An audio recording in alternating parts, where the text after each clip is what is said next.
Hello అండి, అందరికీ నమస్కారం. ఈరోజైతే ప్రోటీన్ మరియు ఫైబర్ ఎక్కువగా ఉండే బ్రేక్‌ఫాస్ట్, అది కూడా ఒకటే పిండితో 3 రకాలుగా బ్రేక్‌ఫాస్ట్ ఎలా చేసుకోవాలో నేను ఇక్కడ చూపించేస్తున్నాను. దీనికోసమైతే నేను ఇక్కడ పెసరపప్పు తీసుకుంటున్నాను. ఇది ఒక 4 టేబుల్ స్పూన్ల వరకు తీసుకుంటున్నాను. ఇదైతే ఒకరు పెద్దవాళ్ళు, అలాగే ఒకరు చిన్న పిల్లలకి కరెక్ట్‌గా సరిపోతుంది. ఇంకా ఎక్కువ కావాలనుకుంటే ఎక్కువ క్వాంటిటీలో తీసుకోవచ్చు. నేనైతే 4 టేబుల్ స్పూన్లు తీసుకున్నాను ఇక్కడ. ఈ పెసరపప్పుని ఒక 2, 3 సార్లు శుభ్రంగా కడిగేసి ఇక్కడైతే నేను వేడి నీళ్లు పోసేసి ఒక గంట సేపు నానబెట్టుకుంటున్నాను. టైం ఉంటే గనక నార్మల్ వాటర్తో 2, 3 గంటల సేపు నానబెట్టుకోవచ్చు. ఇప్పుడైతే ఈ నానిన పెసరపప్పుని ఒక బ్లెండర్లోకి తీసుకొని ఒక పచ్చిమిరపకాయ, 2 ఇంచులు అల్లము, 1 టీ స్పూన్ జీలకర్ర, అలాగే 1/2 టీ స్పూన్ ఉప్పు కూడా వేసి కొద్దిగా నీళ్లు పోసి ఇలా పేస్ట్ చేసి పక్కన పెట్టుకున్నాను. మనకి దోశ కొంచెం క్రిస్పీగా రావాలంటే ఈ కన్సిస్టెన్సీ ఉంటే సరిపోతుంది. అలాగే మెత్తగా రావాలనుకుంటే ఇంకా కొద్దిగా నీళ్లు కూడా పోసి కలుపుకోవచ్చు.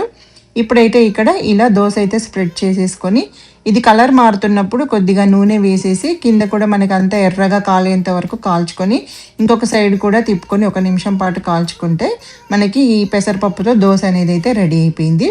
ఇప్పుడు నెక్స్ట్ అయితే ఊతప్పము, గుంత పొంగనాలు చేసుకుందాము. దీనికోసం అయితే నేను 2 పచ్చిమిరపకాయలు, కొద్దిగా క్యాప్సికమ్, కొద్దిగా క్యారెట్, కొద్దిగా ఉల్లిపాయ వేసి నేనైతే ఇలా చాప్ చేసుకుంటున్నాను చాపర్లో వేసి.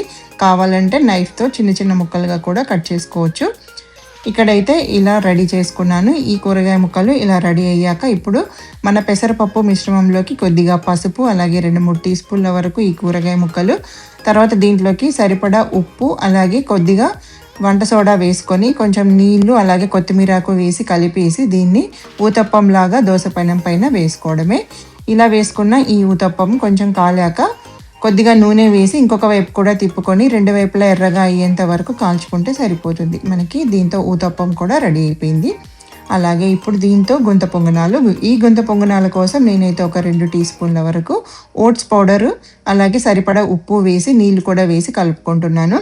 మీరు ఈ ఓట్స్ పౌడర్ని ఊతప్పం వేయడంలో కూడా వాడుకోవచ్చు. నేనైతే ఈ ఓట్స్ పౌడర్ని ఎప్పుడైనా సరే డ్రై రోస్ట్ చేసుకొని ఓట్స్ని పౌడర్ చేసి పెట్టుకుంటాను. నేనైతే అదే పౌడర్ వాడాను.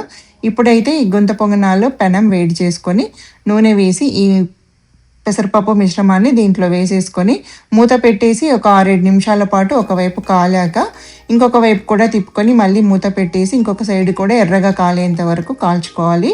దీన్ని అయితే లో టు మీడియం ఫ్లేమ్లోనే కాల్చుకోవాలి, లేకపోతే లోపల ఉడకకుండా పచ్చి పచ్చిగా ఉంటాయన్నమాట. ఇలా 2 వైపులా కాలాక వీటిని ఒక ప్లేట్లోకి తీసుకొని సర్వ్ చేసేసుకోవడమే. పల్లీ చట్నీ కానీ, టమాటో చట్నీ, కొబ్బరి చట్నీ కానీ, లేదంటే ఇంట్లో ఉండే టమాటో పికిల్ అలాంటి వాటితో కూడా ఇది టేస్టీగానే ఉంటుంది. మీరు కూడా ఒకసారి ట్రై చేసి ఎలా వచ్చిందో కమెంట్ సెక్షన్లో కమెంట్ చేయండి. Thank you.